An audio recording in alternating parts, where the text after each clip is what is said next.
Bismillah, alhamdulillah, wassalatu wassalamu ala rasulillah wa ala alihi wa ashabihi wa man wala. Baik, bismillah, kita lanjutkan yang berikutnya. Qala al-muallif rahimahullah wa lahum syubhatun ukhra yaquluna anna an-nabiy sallallahu alaihi wasallam ankara ala Usama qatla man qala la ilaha illallah wa qala aqataltahu ba'dama qala la ilaha illallah. Hadis ini riwayat al-Imam Al-Bukhari rahimahullahu taala dari hadis Usama bin Zaid. Maksudnya adalah kaum mubtadi'in, ahlul bid'ah mau berdalil dengan peristiwa yang terjadi pada Usama bin Zaid, di mana pada waktu itu di salah satu pertempuran Usama bin Zaid mendapati seorang musyrik yang tangguh di dalam bertempur, perkasa, luar biasa. Usama bin Zaid telah melihat di hadapan mata dia bagaimana dia membunuh para sahabat Rasul sallallahu alaihi wasallam dalam pertempuran itu yang gigih sekali. Akhirnya Usama bin Zaid yang juga salah seorang pahlawan dari kalangan sahabat, pemberani, lihai di dalam bertempur, dia terus mengincar seorang musyrik tadi itu, diincar untuk dilumpuhkan, sampai pada kesempatan tertentu Usama bin Zaid berhasil melumpuhkan orang tersebut, dan orang tersebut sudah jatuh. Kemudian Usama bin Zaid dengan pedangnya telah terhunus begini. Kemudian tiba-tiba sang musyrik tadi menyatakan la ilaha illallah. Nah, saya bersaksi bahwa tidak ada yang berhak diibadahi kecuali Allah. Ini dalam keadaan pertempuran. Usama dengan istihad yang ada padanya, kemampuan beristihad pada beliau pada waktu itu, dalam kondisi seperti itu, kemudian sang musyrik itu dipenggal oleh dia dan meninggal dunia. Nah, berita ini sampai kepada Rasul sallallahu alaihi wasallam. Begitu sampai kepada Rasulullah memanggil Usama, bahwa aku telah mendengar apa yang kau lakukan wahai Usama. Kemudian Rasulullah mengucapkan ucapannya ini, aqataltahu ba'dama qala la ilaha illallah. Apakah kau bunuh orang tersebut setelah dia mengucapkan kalimat la ilaha illallah? Nah, Usama bin Zaid berusaha untuk menyebutkan uzur beliau. Ya Rasulullah, orang ini mengucapkan kalimat la ilaha illallah hanya karena takut kepada pedangku. Nah, terbukti dia ucapkan di saat pedang sudah terhunus. Nah, baru dia mengucapkan la ilaha illallah. Ya Rasulullah, orang ini seperti ini. Rasulullah sallallahu alaihi wasallam mengucapkan, aqataltahu ba'da ma qala la ilaha illallah. Apakah kau bunuh dia setelah mengucapkan kalimat la ilaha illallah wahai Usama? Diulangi lagi oleh Rasulullah jawabannya. Usama terus menyatakan, ya Rasulullah, orang ini mengucapkan kalimat la ilaha illallah karena takut ya Rasulullah. Tidaklah Rasulullah berucap kecuali aqataltahu ba'da ma qala la ilaha illallah. Dalam riwayat yang lain Rasulullah SAW menyatakan, "Madza tasna' bi la ilaha illallah yaumal qiyamah ya Usama?" Apa yang akan kau pertanggungjawabkan tentang kalimat la ilaha illallah nanti di yaumul qiyamah wahai Usama?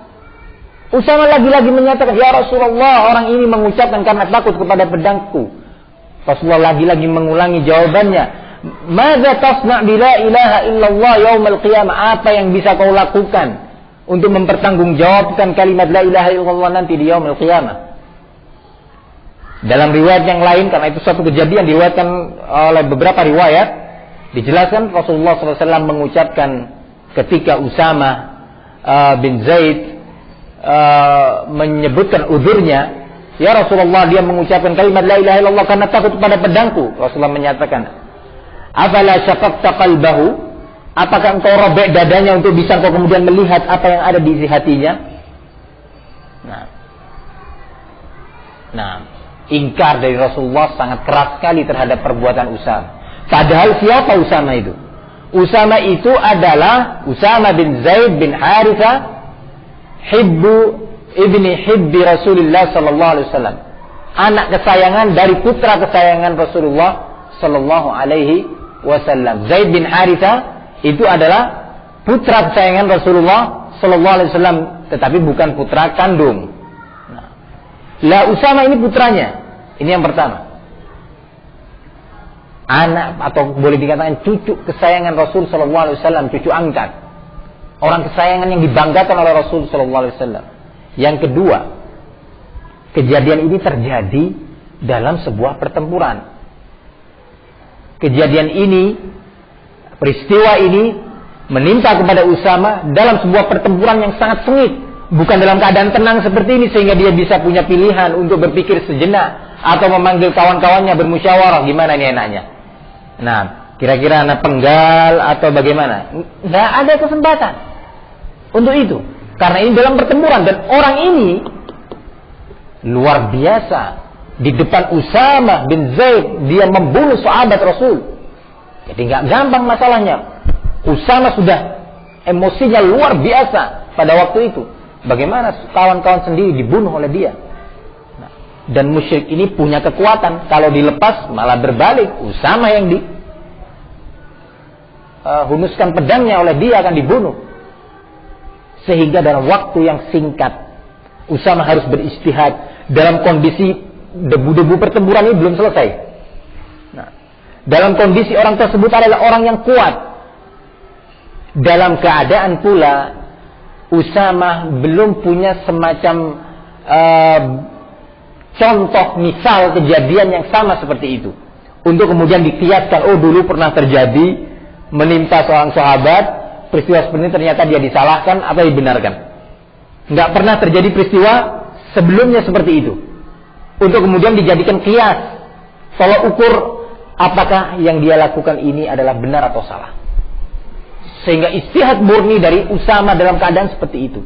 Itu pun Rasulullah tidak memberi dispensasi, tidak memberi uzur kepada Usama ketika memenggal leher seorang telah mengucapkan la ilaha illallah dalam kondisi seperti itu. Nah, barakallahu fikum. La musyrikin atau ahlul bid'ah berdalil dengan ini. Kalau orang sudah mengucapkan la ilaha illallah, maka tidak boleh dibunuh. Nah, fahimtum ya ikhwan? Ini pendalilannya mereka. Kalau sudah difahami ini kita lanjutkan. Wa kadzalika qauluhu sallallahu alaihi wasallam, umirtu an uqatilan nasa hatta yaqulu la ilaha illallah. Hadis ini diriwayatkan Imam Bukhari dari hadis Abi Hurairah radhiyallahu anhu. Lafaznya adalah kata Rasulullah sallallahu alaihi wasallam, aku diperintah yakni oleh Allah Subhanahu wa taala untuk memerangi umat manusia ini sampai mau mengucapkan kalimat la ilaha illallah. Berarti kalau sudah mengucapkan la ilaha illallah tidak boleh diperangi, tidak boleh dibunuh. Nah, ini bentuk pendalilannya. Wa ahadits ukhar fil kaffi amman qalaha, dan hadis-hadis yang lainnya yang menunjukkan tentang wajibnya menahan diri tidak membunuh orang-orang yang telah mengucapkan kalimat la ilaha illallah.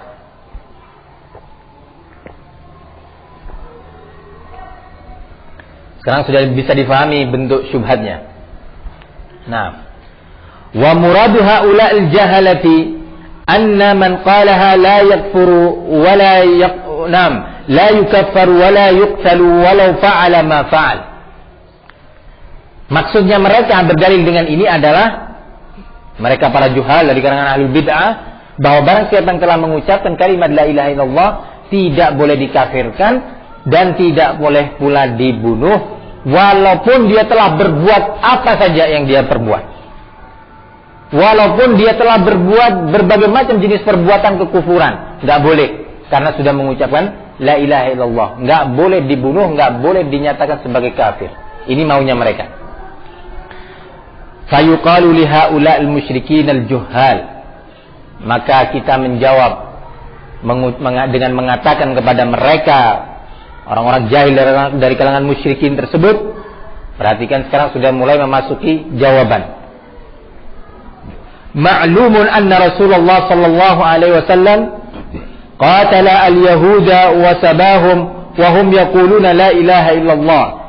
Wa anna ashaban nabi sallallahu alaihi wasallam qatalu bani Hanifah wa hum yashhaduna an la ilaha illallah wa anna Muhammadan Rasulullah wa yusalluna wa yad'una al-islam wa kadzalika alladhina harraqahum Ali bin Abi Thalib wa haula al-jahalatu muqirruna anna man ankara al-ba'tha kuffira wa qutila walau qala la ilaha illallah wa anna man jahada shay'an min arkanil Islam kuffira wa qutila walau qala la ilaha illallah. فكيف لا تنفعه إذا جحد شيئا من الفروع وتنفعه إذا جحد التوحيد الذي هو أصل دين الرسل ورأسه ولكن أعداء الله ما فهموا معنى الأحاديث. Jawaban yang pertama kepada mereka, jawaban secara global yang telah disebutkan sebelumnya.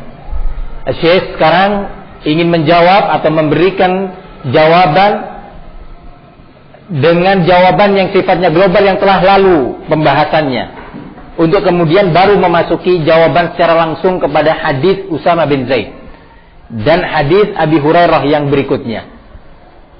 Kata beliau, telah kita ketahui bersama, kalau anda wahai juhal telah menyatakan bahwa orang yang mengucapkan la ilaha illallah sama sekali tidak boleh dikafirkan dan tidak boleh diperangi, walaupun telah berbuat apa saja yang dia lakukan, selama dia telah mengucapkan la ilaha illallah.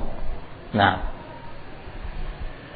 maka jawabannya yang secara global adalah, telah kita ketahui bersama bahwasanya Rasulullah telah memerangi orang-orang Yahud dan menawan mereka sebagai tawanan perang, padahal mereka pada waktu itu telah mengucapkan la ilaha illallah.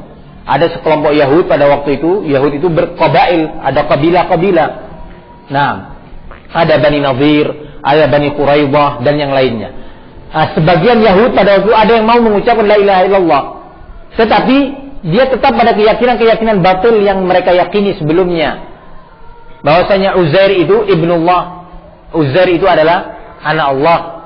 Nah, ternyata Rasulullah masih memerangi kaum tersebut. Rasulullah masih menyerang kaum tersebut walaupun mengucapkan la ilaha illallah. Kenapa? Karena mereka masih melakukan atau meyakini sebuah akidah dan amalan yang mengkufurkan atau menyebabkan kafirnya sang pelakunya. Tetap Rasulullah memerangi mereka. Bisa difahami ya kawan? Nah, yang kedua, apa yang telah lalu yang kita pelajari, bahwasanya sahabat Rasul sallallahu alaihi wasallam memerangi Bani Hanifah dalam keadaan mereka telah menyaksikan, bersaksi dengan kalimat la ilaha illallah dan Muhammad Rasulullah, salat, dan mereka mengakui bahwa diri mereka sebagai muslim. Nah, menyatakan kami muslimin. Toh ternyata diperangin oleh Rasul sallallahu alaihi wasallam. Nah, Bani Hanifah, siapa itu ya Pak Sumadi? Siapa Bani Hanifah? Apa pengikutnya Abi Hanifah? Hanafi mazhabnya.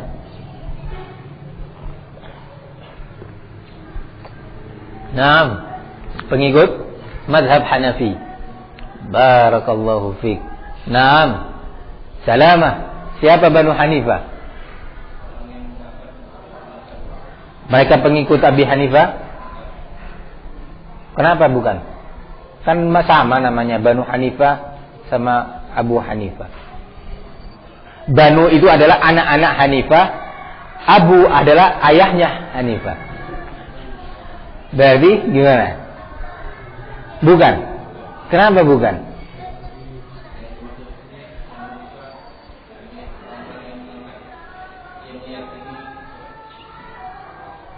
Mirza Ghulam Ahmad.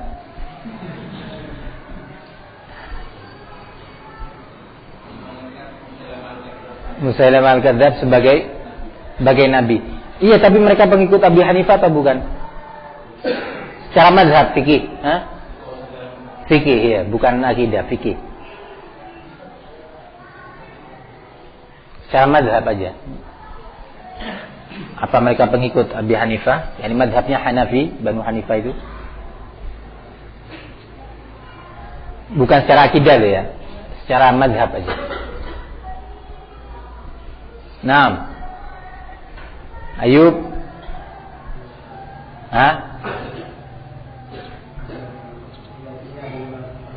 Iya, itu kan dalam bidang akidahnya gitu ya. Dalam mazhab fikihnya gitu loh. Banu Hanifah, apakah mereka pengikut Abi Hanifah dalam mazhab fikih? Naam. Barakallahu fikum.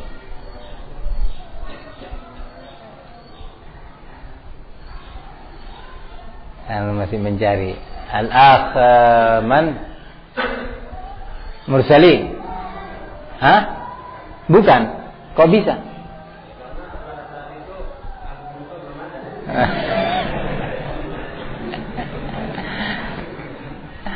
Nah, barakallahu fiik. Abu Hanifah belum ada pada waktu itu. Nah.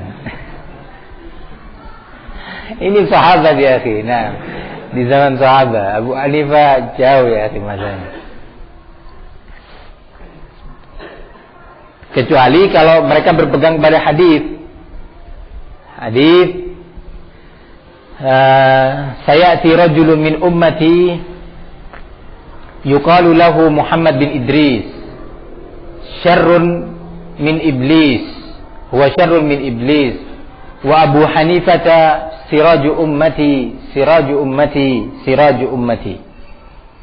Hadis ini akan muncul seorang dari kaumku, dari umatku ini, yang namanya Muhammad bin Idris, yang dia lebih jahat daripada iblis. Tahu siapa Muhammad bin Idris?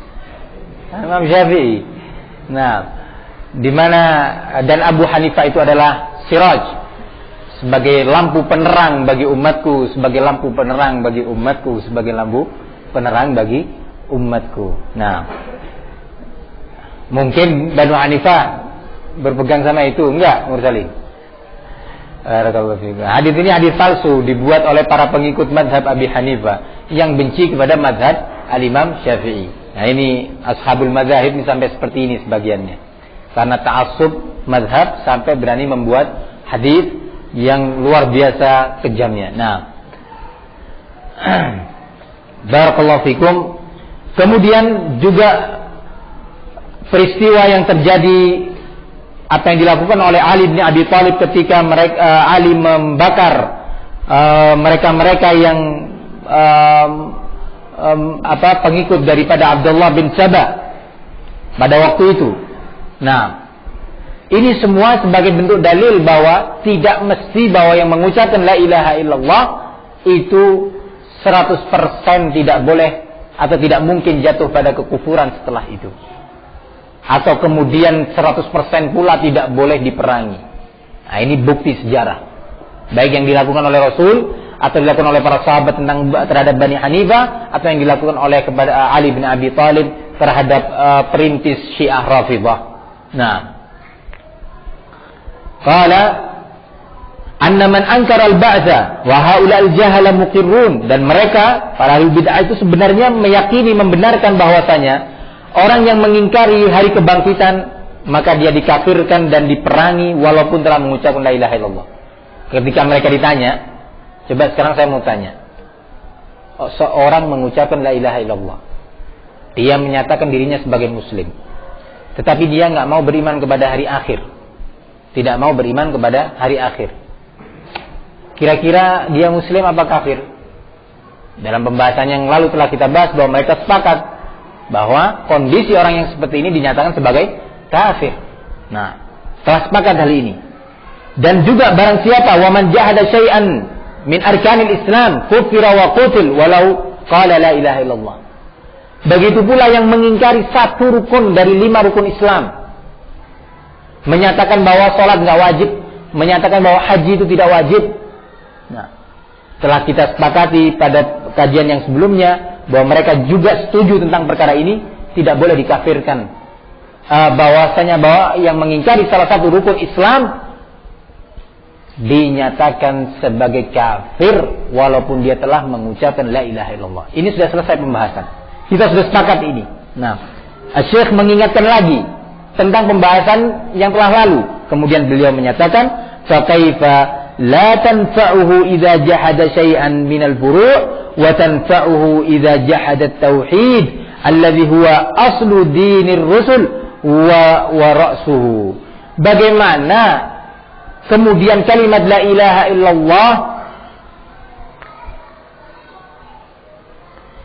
tidak bermanfaat lagi, tidak berfungsi sebagai penghalang kekufuran ketika dia mengingkari salah satu permasalahan yang tadi disebutkan, dan kalimat la ilaha illallah itu tadi masih bermanfaat, bisa mencegah seseorang dari kekufuran ketika dia telah atau walaupun dia telah mengingkari pokok dasar Islam yaitu tauhid.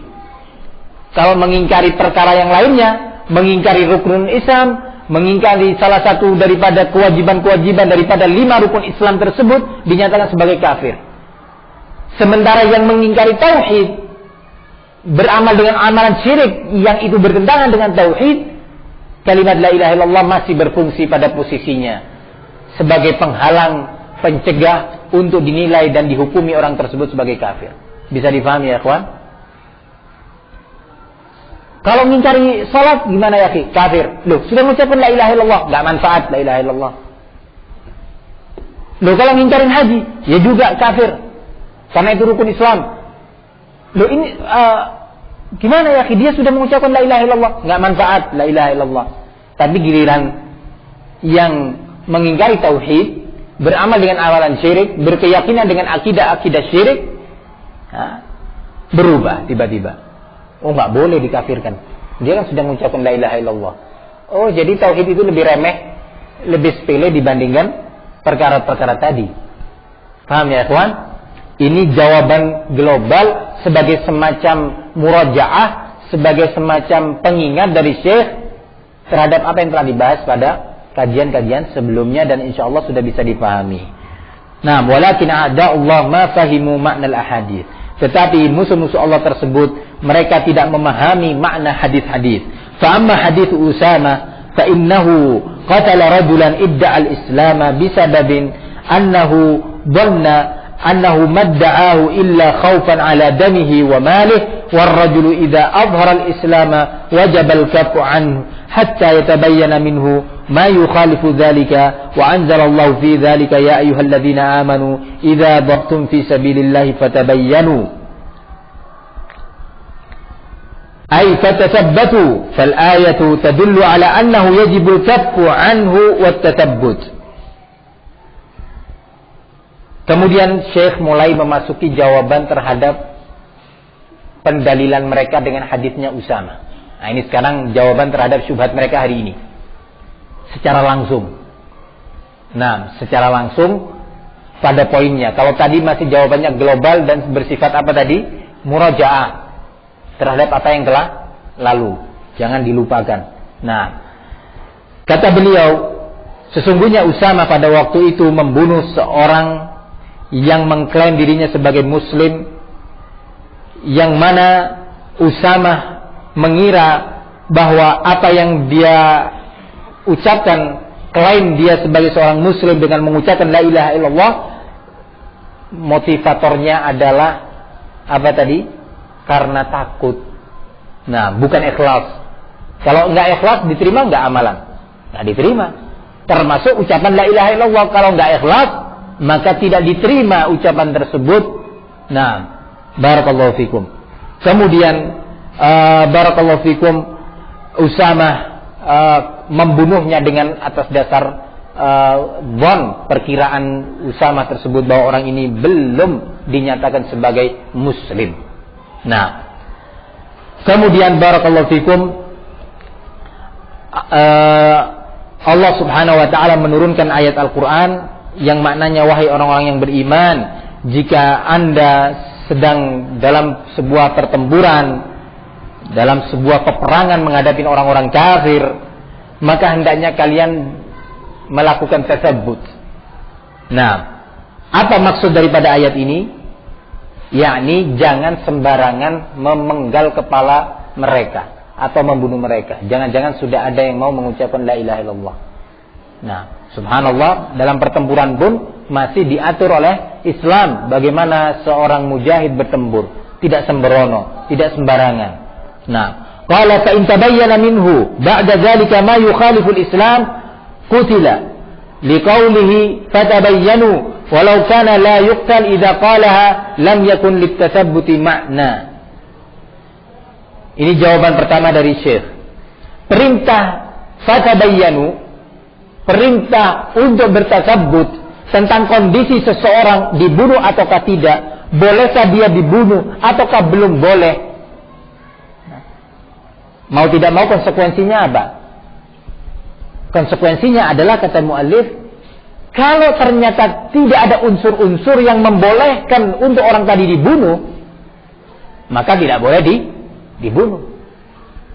Kalau ternyata di sana didapati unsur-unsur atau sebab-sebab yang merekomendasi dia, mengizinkan dia untuk membunuh, ya berarti boleh dibunuh. Kalau begitu, dalam keadaan seperti peristiwa yang dialami oleh Usama, ketika dia membunuh seorang yang telah mengucapkan la ilaha illallah, kalau ternyata di sana ada sebab-sebab, ada mubarrirat, ada perkara-perkara, poin-poin atau unsur-unsur yang kemudian mengizinkan Usama ataupun yang lainnya untuk membunuh orang tersebut, walaupun mengucapkan la ilaha illallah, maka silahkan. Maksud dari ayat ini adalah jangan sembrono, tetapi ta'anni, periksa dulu. Kalimat untuk memeriksa ini, perintah untuk memeriksa, menunjukkan bahwa ada kemungkinan benar gitu apa yang dilakukan oleh Usama atau barang siapa yang ingin melakukan seperti itu. Kapan menjadi benar? Apabila ternyata didapati di sana adanya unsur-unsur, sebab-sebab yang kemudian mengizinkan Usama atau seorang mujahid yang lainnya untuk membunuh orang yang semacam tadi, yang telah mengucapkan la ilaha illallah. Fahimtum ya ikhwan? Ini apa misalkan unsurnya? Misalkan ketika dia sudah dilepas, ternyata dia justru masih bergabung dengan pasukan musyrikin dan masih menghunuskan pedangnya terhadap mujahidin kaum muslimin. Ini kan sebagai korina, sebagai indikasi untuk kemudian berikutnya, oh ya sudah, berarti orang ini tangkap lagi, kalau tangkap lagi sikat. Walaupun tadi telah mengucapkan la ilaha illallah. Akhirnya ya toh kalimat la ilaha illallah tidak lagi berfungsi untuk membela darah dia, untuk menghalangi orang lain atau kaum muslimin membunuh dia. Bisa difahami ya ikhwan? Sekarang bagaimana bentuk pendalilan dari ayat ini?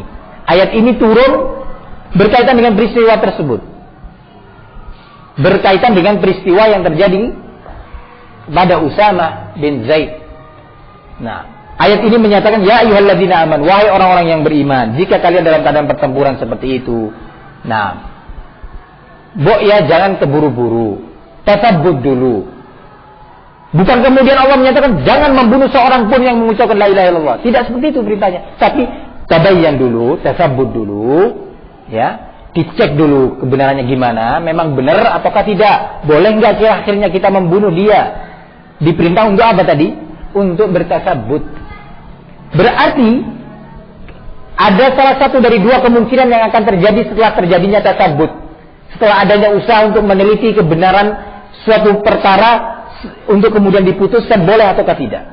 Jawabannya mungkin boleh, ataukah yang kedua tidak. Bisa difahami ya kawan? Bagaimana contohnya? Contoh kapan dibolehkan seorang untuk membunuh dalam keadaan seorang tersebut sudah mengucapkan la ilaha illallah.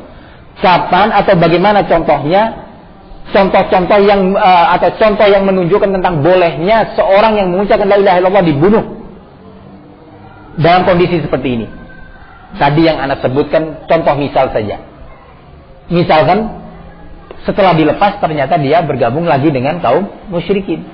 Justru berbalik dia memegang pedangnya kembali untuk membunuh seorang mujahid muslim. Nah, ini sebagai indikasi bahwa orang ini nggak benar ini tadi. Nah, kalau dalam kondisi seperti ini, ya sudah, sikap aja. Nah, boleh-boleh saja untuk disikap. Loh, sudah mengucapkan la ilaha illallah, nggak manfaat.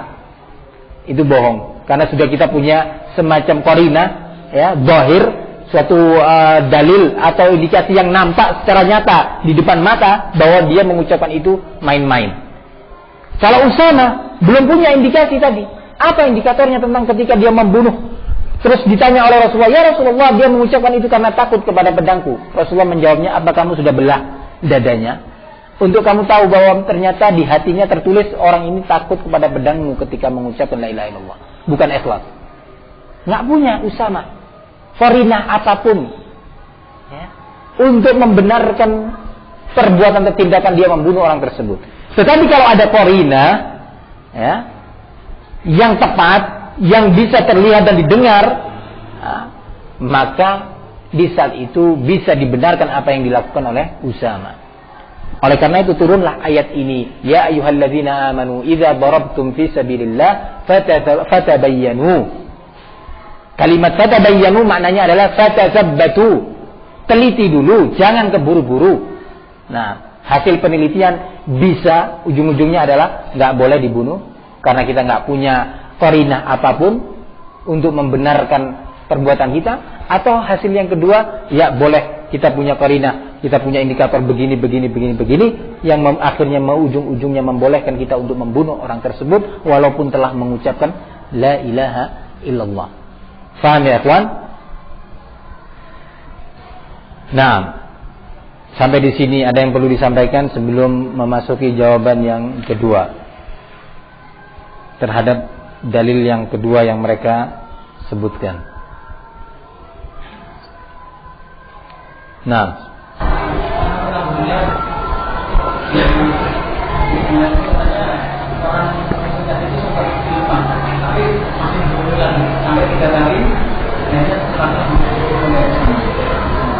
bahwasanya dia mengucapkan sempat dilepas. Tapi tetap masih membunuh sahabat lagi. Terus dipegang lagi, masih ditekan lagi sampai 3 kali.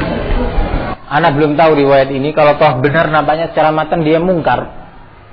Karena kalau seperti itu kejadiannya, maka tindakan Usama adalah benar. Nah, tetapi dari sekian riwayat yang disebutkan baik di Sahih Bukhari ataupun yang lainnya, tidak ada penyebutan bahwa orang tersebut telah mengucapkan kalimat la ilaha illallah sebanyak 3 kali, mengucapkan kemudian dilepas, kemudian dia membunuh muslim lagi, mengucapkan lagi, kemudian dilepas dan seterusnya. Nah, wallahu alam, riwayat itu di mana? Nah, perlu ditinjau ulang. Nah, fadhal. Dengan adanya sunnatul aisyah tempat ini, kamu juga tidak Usama itu oleh Rasulullah SAW. Tidak kemudian dibenarkan. Tetap salah karena Usama tidak punya hujjah apapun pada waktu itu. Kecuali sebatas dhon saja. Sebatas dhon yang Usama nyatakan, ya Rasulullah, orang ini mengucapkan karena takut kepada pedangku. Walaupun dhonnya itu nggak sembarangan kan ya. Dhonnya itu nggak sembarangan. Pedang sudah di sini. Nah, nampak gitu. Yang dominan adalah memang orang ini mengucapkan la ilaha illallah karena takut. Tetapi masih ada kemungkinan walaupun 1% kan, bahwa dia terus ingat bahwa memang betul ana mau mengucapkan la ilaha illallah. Ana berperang ini karena dipaksa oleh kaum ana. Dipaksa oleh Quraisy misalnya. Untuk ikut tempur. Kalau nggak ikut nggak enak. Ya, masa orang kampung ikut bertempur, saya nggak ikut tempur. Nah, walaupun saya sebenarnya sudah yakin kepada agama yang dibawa oleh Muhammad, akhirnya dia ikut bertempur. Kesempatan terakhir sebelum dia dibunuh. Bukan karena takut kepada pedang. Maunya dia silakan dah bunuh anak, tapi anak mau mengucapkan la ilaha illallah. Kan masih ada kemungkinan, walaupun 1% gitu ya. Adanya kemungkinan seperti ini, walaupun sedikit, menjadi penghalang untuk menjadi benarnya perbuatan Usama bin Laden. Siapa? Usama bin Zaid. Nah,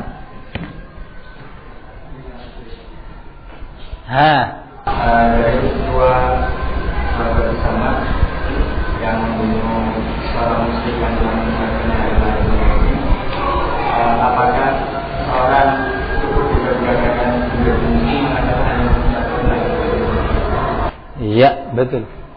Dengan mengucapkan la ilaha illallah dia telah menjadi muslim.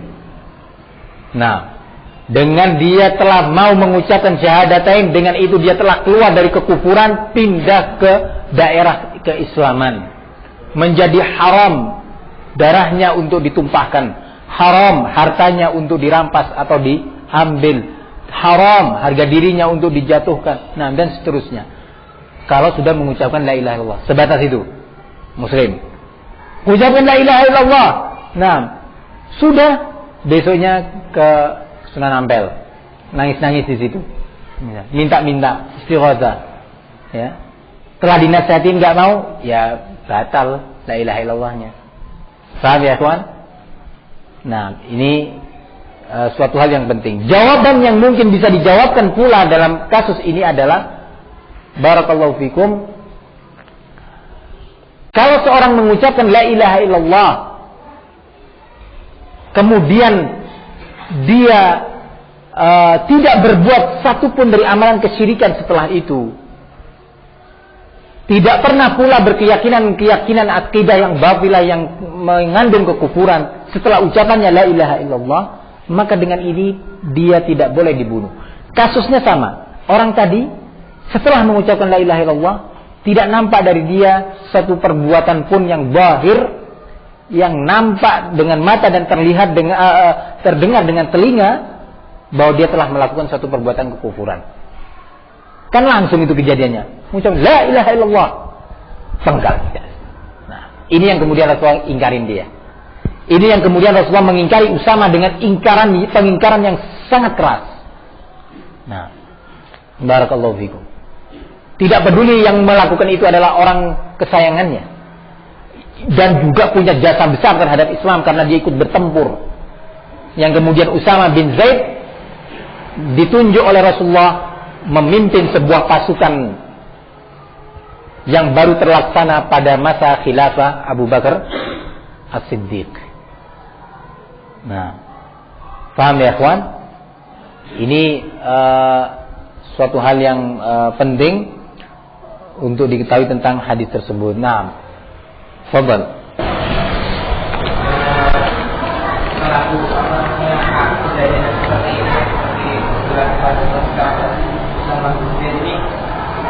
Apakah termasuk dalam kategori kabair atau pelaku termasuk pelaku yang dilakukan oleh Usama? Dia dalam kategori kabair atau apa namanya? Seorang yang membunuh jiwa seorang muslim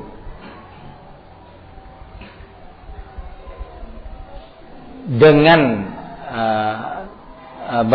dengan sengaja, maka dia tergolong telah melakukan salah satu kabirah, dosa besar dari sekian dosa besar. Tidak dinyatakan pelakunya sebagai seorang kafir, keluar dari millatul Islam, sang pembunuh tersebut, selama dia belum menghalalkan pembunuhan. Selama dia belum menganggap pembunuhan terhadap seorang muslim, seorang jiwa yang muslim, untuk dibunuh. Nah, antum ya kawan, ini adalah akidah ahli sunnah wal jamaah. Nah, dalilnya banyak sekali di dalam Al-Quran. Allah sebutkan tentang wa in ta'ifatani minal mu'minina iqtatalu fa aslihu bainahuma fa in baghat ihdahuma 'ala al-ukhra faqatilu allati tabghi hatta tafi'a ila amrillah fa in fa'at fa aslihu bil adli wa aqsitu innallaha yuhibbul muqsitin innamal mu'minuna ikhwah fa aslihu baina akhawaykum. Allah Subhanahu wa taala menyatakan wa in ta'ifatani minal mu'minina iqtatalu.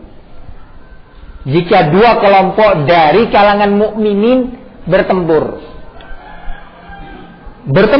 Tempur itu gimana? Bukan kayak main apa? Catur atau apa? perang-perangan, enggak, ya tempur, bunuh-bunuhan gitu loh. Tetapi Allah masih diberi nama oleh Allah mukminin. Wa in ta'ifatani minal mu'minin.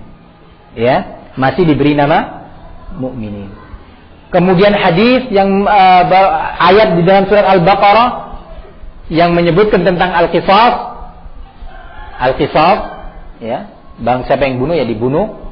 Nah, Allah menyebutkan kutiba alaikumul qital, kutiba alaikumul qisasu wa barakallahu fikum fil qatla. Al-hurru bil hurri wal 'abdu bil 'abdi, al-'abdu bil 'abdi wal untha bil untha. Faman ufiya lahu min akhihi syai'un fattiba'un bil ma'ruf. Coba perhatikan ayat ini. Allah telah mewajibkan kepada kalian qisas. Yang bunuh ya bunuh.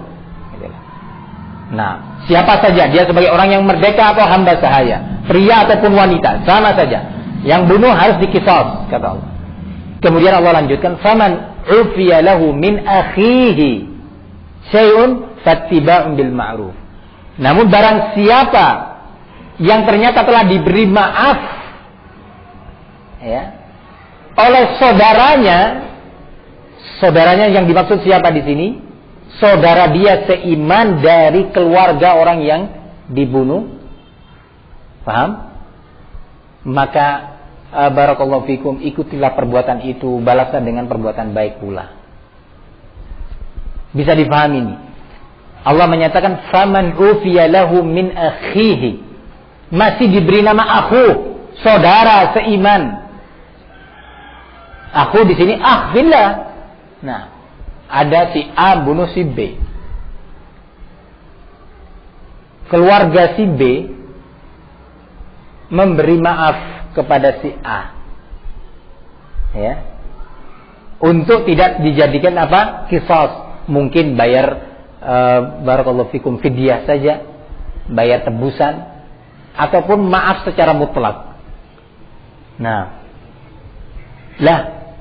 Allah nyatakan faman ufiya lahu min akhihi, barang siapa yang telah diberi maaf oleh saudaranya, yang dimaksud saudara di sini saudara seiman, masih diberi nama saudara. Kalau kafir sudah dihukumi dan dinilai sebagai seorang kafir sang pembunuh tadi, maka tidak dinamakan sebagai akhi. Paham ya kawan? Ini menunjukkan bahwa sang pembunuh masih dalam koridor Islam, tidak keluar dari bingkai keislaman tersebut. Nah, dan beberapa dalil yang lainnya. Nah, ya. Apakah tidak ada pembelaan terhadap yang dibunuh dan sama? Misalnya orang Kenapa orang yang dibunuh? Kenapa? Yang dibunuh bersama ini, apakah tidak ada pembelaan dari Rasul? Yang kedua, pembelaan. Ya. Apakah Rasulullah itu ada riwayat-riwayat lain Rasulullah itu terhadap sama itu mengganti itu? Misalnya ada saudara yang membunuh pada orang itu, beliau membunuh sama muslimnya sehingga membayar. Apakah Rasulullah terhadap perbuatan sama ini demikian? Ataukah memang saya tidak sampai di sini? Tidak ada penjelasan. Yang pertama tadi Anda belum paham. Apakah ada pembelaan, maksudnya gimana? Ada yang dibunuh yang sama. Misalnya dia misalnya ditunjukkan Allah, kalau dia memang muslim misalnya masuk surga. Oh enggak ada penjelasan bahwa ternyata memang pengingkaran Rasulullah itu benar dan apa yang dilakukan oleh Usama adalah salah, bahwa orang itu telah dinyatakan sebagai muslim murni dan dinyatakan telah masuk jannah. Tidak ada penjelasan seperti itu, hanya sebatas pengingkaran dari Rasul sallallahu alaihi wasallam terhadap perbuatan Usama membunuh seorang yang secara zahir telah mengucapkan la ilaha illallah. Nah, juga tidak ada penjelasan bahwa Rasulullah membayar tebusan buat keluarga orang yang dibunuh tersebut untuk menunjukkan bahwa orang itu telah muslim begitu. Nah, nggak ada keterangan tentang itu. Hanya sebatas pengingkaran dari Rasulullah sallallahu alaihi wasallam terhadap perbuatan Usama, yang pengingkaran Rasulullah ini dilandasi adanya suatu kemungkinan walaupun sedikit bahwa memang orang tersebut mengucapkan la ilaha illallahnya itu benar ikhlas dari hatinya. Nah, barakallahu fiik. Nah, maka dari perhatian perkataan kisah dua orang muslim. golongan mukmin. Ya kalau itu seandainya dengan jumlah yang besar, kemudian berdasarkan takwil, masing-masing pihak mentakwilkan perkara yang mereka permasalahkan antara hak dan batil, maka yang terjadi pada masa perselisihan Muawiyah dengan Ali nggak ada qisas. Nah, sudah selesai pada waktu itu. Nah, tidak kemungkinan Anda dulu bunuh adik Anda aja, harus qisas, nggak ada, selesai. Karena urusannya besar. Nah, urusannya besar, mereka juga bisa nuntut kan begitu. Mereka bisa nuntut. Ya, itu teman kamu bunuh tetangga Anda dulu.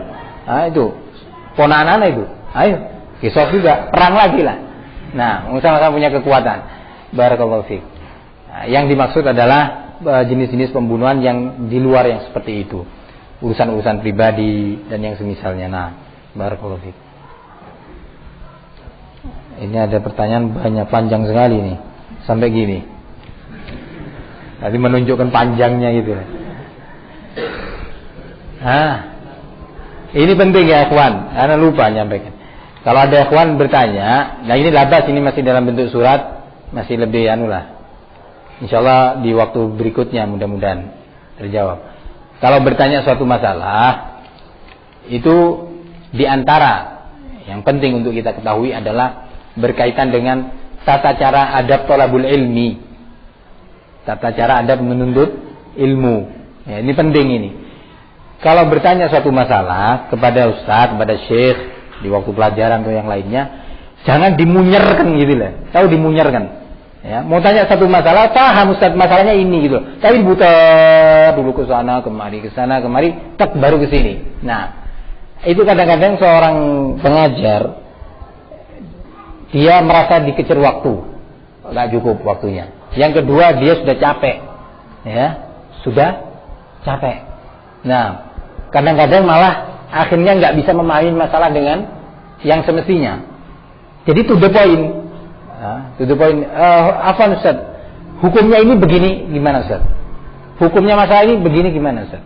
Kalau memang perlu diberi penjelasan singkat tentang perkara yang berkaitan dengan, misalkan orang datang ke dokter.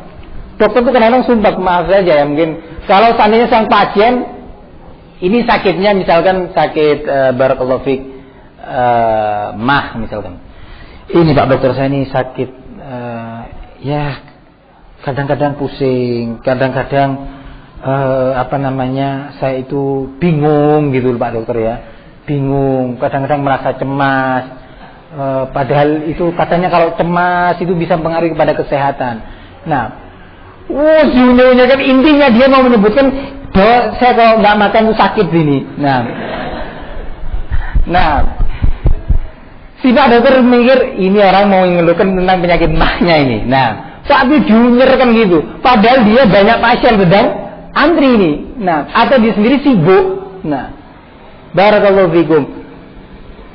Ya kalau alhamdulillah masih sabaran, Pak dokternya dengarkan terus. Nah, lalu kalau tidak sabaran, nah, kan jadi masalah akhirnya. Barakallahu fikum.